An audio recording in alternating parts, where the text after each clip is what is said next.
अगर आप अपनी गाड़ी ख़रीदते हैं तो क्या एक ट्रेलर से कितना प्रॉफिट आ सकते हैं।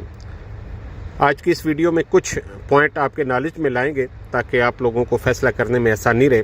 वीडियो का आगाज़ अल्लाह पाक के बाबरकत नाम से जिसने तमाम इंसानों को खूबसूरत शक्ल शुबात दी। दुरूद पाक आप सल्लल्लाहु अलैहि वसल्लम की ज़ात अक़दस पे लाखों करोड़ों दुरूद सलाम। जी, अगर आप हमारे चैनल पर न्यू हैं तो हमारे चैनल को सब्सक्राइब कर लें और बेल आइकन के बटन को प्रेस कर लें ताकि हर आने वाली मालूमाती वीडियो आप लोगों की मोबाइल स्क्रीन पर नज़र आ सके।